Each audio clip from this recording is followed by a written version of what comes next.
Halo, saya Ical, teman baca sobat semua. Hari ini kita bersama Genah. Iya, Genah boleh perkenalkan dirinya? boleh. Perkenalkan, nama saya Genah Lantang Wibawa, kelas 10 di Homeschooling Bening. Oke, buku apa nih yang mau diceritakan nih Genah? Buku Kiai Penghulu Jawa. Kiai Penghulu Jawa. Waduh, kayaknya seru ya. Iya, Pak. Apa tentang Kiai? Iya, tentang peranan Kiai saat masa penjajahan di Tanah Jawa. Oh, ada berapa Kiai yang diceritakan? Di sininya sih kurang tahu sampai berapa. Cuma jadi itu di dalam buku ini diceritain peranan Kiai. Oh, Dia peranannya. ngebantu warga-warga gitu. Terus dia memimpin daerah tuh dengan pakai ilmu Islam lah, menurut agama gitu. Peran mereka ya. Iya. Kemudian yang menarik apa nih Genah dari buku ini yang Genah dapatkan sesuatu yang baru misalnya, itu yang menarik? Yang menariknya ya itu peranan kiainya itu menggunakan pakai syariat Islam, menebarkan agama Islam di Tanah Jawa. Oke, yang terasa apa sama masyarakat ketika Kiai yang memimpin?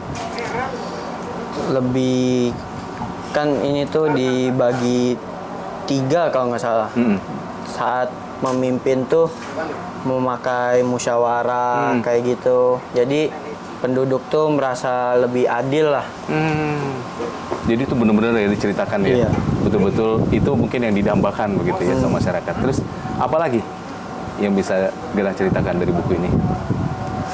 Terus Kiai mengajarkan agama Islam, kayak yang Wali Songo ada yang menggunakan wayang melalui adat lah, adat daerah tersebut menebarkan agama Islam.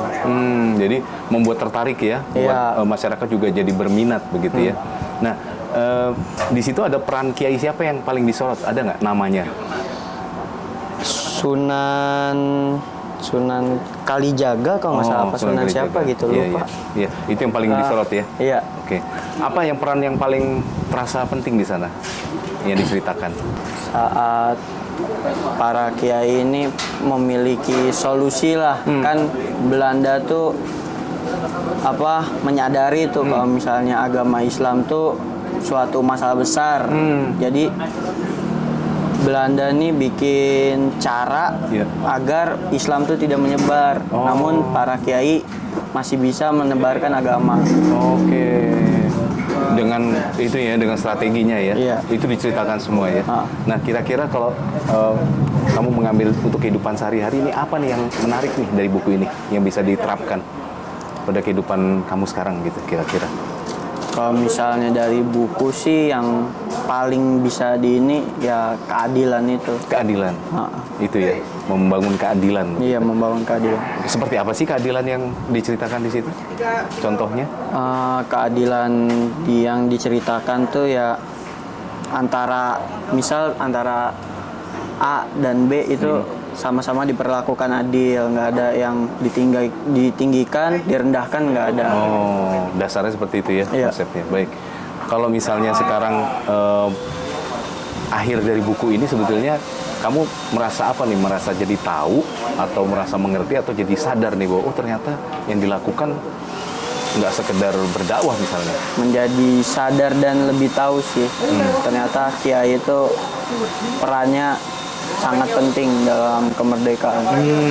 Dan sampai sekarang harusnya juga begitu ya? Iya. Oke, baik-baik.